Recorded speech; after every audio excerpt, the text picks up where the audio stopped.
Guys, LadyLibertyStacker. It is Sunday, September 25th, and I'm back with a multi-purpose video today.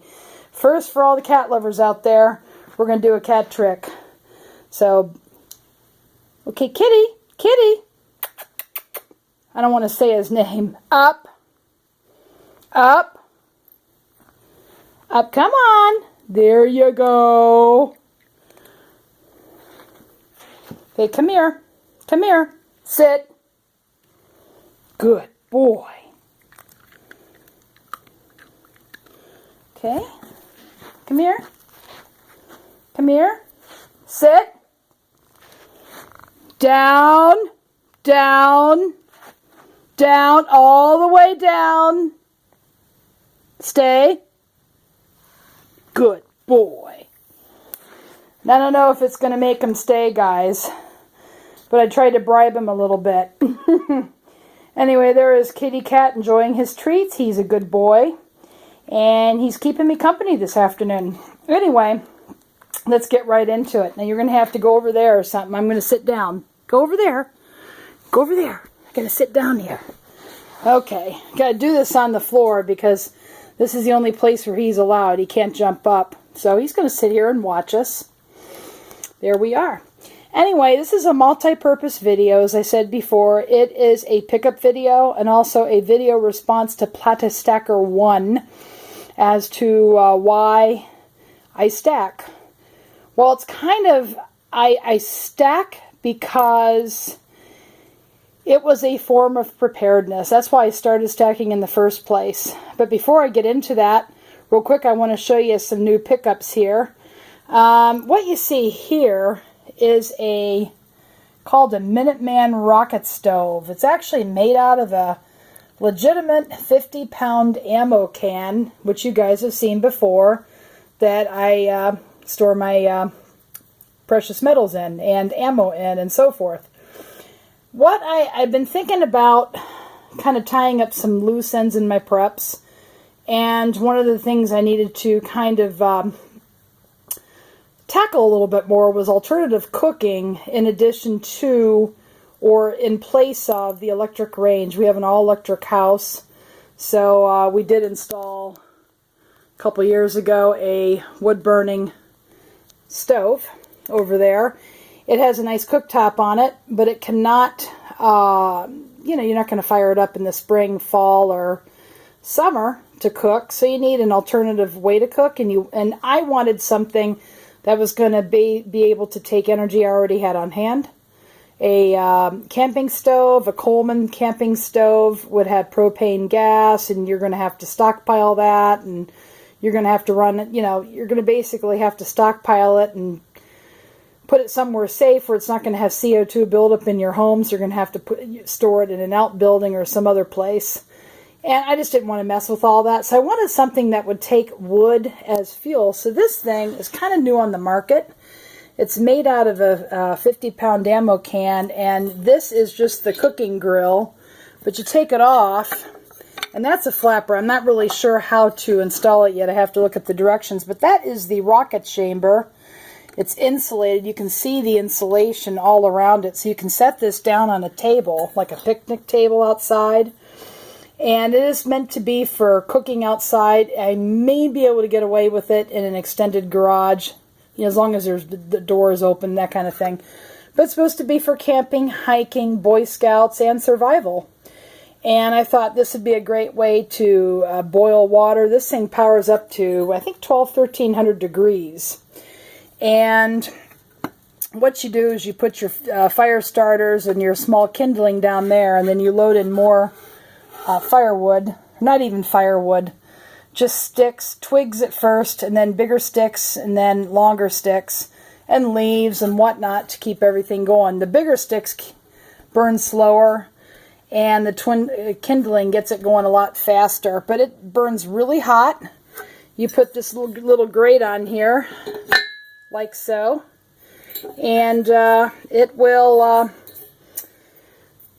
keep a nice hot fire so you can boil potatoes, you can do pancakes, you can cook a lot of stuff on this. And it doesn't have smoke once it gets fired up. I mean, you're going to have steam from your cooking, but you're not going to have smoke like a campfire would.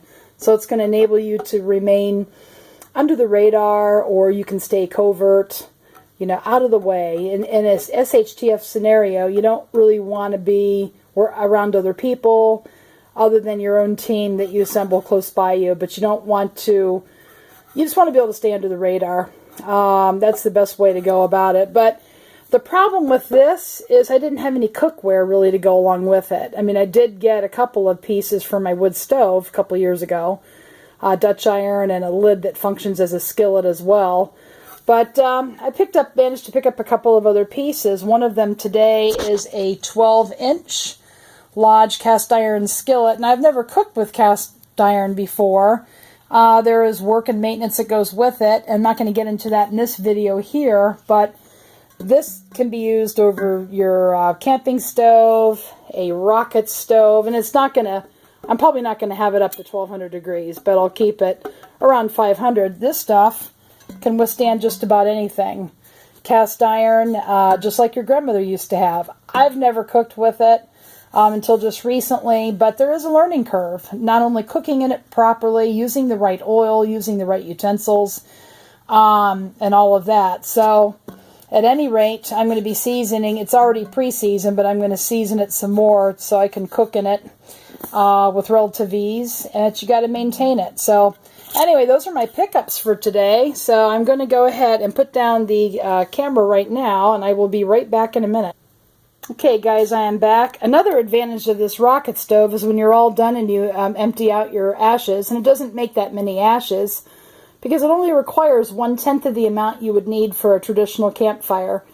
But once you're done with this, you dump it out, put it back together, and you're all ready to go. It weighs 14 pounds. And anyway, so that's the Minuteman rocket stove. So if you have any questions, feel free to ask. I would like to try to do a video sometime of cooking on it, but I haven't gotten that far yet.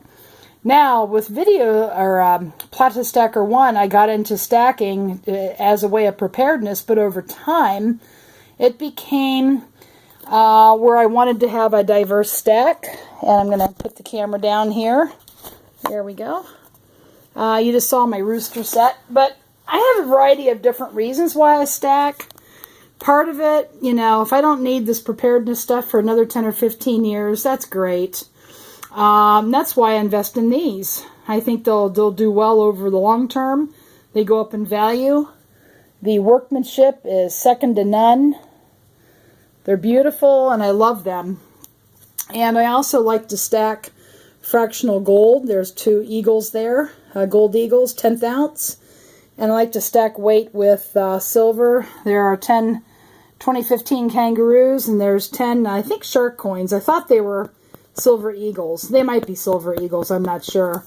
But I grabbed them out of the safe. And then, of course, you have stuff which appreciates, always seems to appreciate, but it's also nice weight when you get them at first release. Here's a 2016 5-ounce BU piece. Libertads are one of my favorite coinage. It always does well, even though the design is the same year in, year out. Always does well. So there's a Libertad there. And then I also, this is bullion, so you can use it to stack weight, but it also will appreciate. This is the Queen's Beast that you guys have seen. So I do like to stack for investment purposes and to sell later at a profit so I can add to my stack and store wealth. Same with this. But this is actually more of a collectible piece for me. This is going to be part of my permanent stack. I just like it. The whole intention was getting this and pairing it with the standard Liberty quarter gold one, but that didn't work out for me, but I'm really glad I have this piece. And this is just kind of a collectible, and that's why I do that. Then, of course, you have your constitutional. This is a roll of walkers with dates. You can see the dates. I like this stuff because you can touch it. You don't have to really worry about damaging the coinage. But I always have a hard time focusing down here. I didn't use a tripod because of the nature of the video. There we go. We can see that kind of at a distance. But I love the Walking Liberty. It's a beautiful coin. But that's just constitutional. I've got a roll of dimes here on 1948. I also like to have some fun with my silver. Here is a Scottsdale 10-ounce loaf bar. I don't know if you'd call it a cast bar. It's basically, it looks like poured. They call it a, I don't know, maybe it is a cast bar, but it looks poured to me. Really, really like it. But this stuff you can handle. And I have a lot of this stuff from the community as well. Older coinage, Mexican. But, you know, this is just a representative example. But I have a diverse stack. One of my mantras from day number 1 is diversity. You need to have diversity in your stack. If we don't have an SHTF scenario for a long, long time, these are going to do quite nicely. The roosters, the lunars, gorgeous. I just love that set. And then you have your other coins here that can add weight and they can appreciate. Your junk, which tends to hold its value, but it's more liquid, very liquid, like your silver eagles, or in this case, kangaroos. I have I think those are the shark coins down there, but I just grabbed them real fast.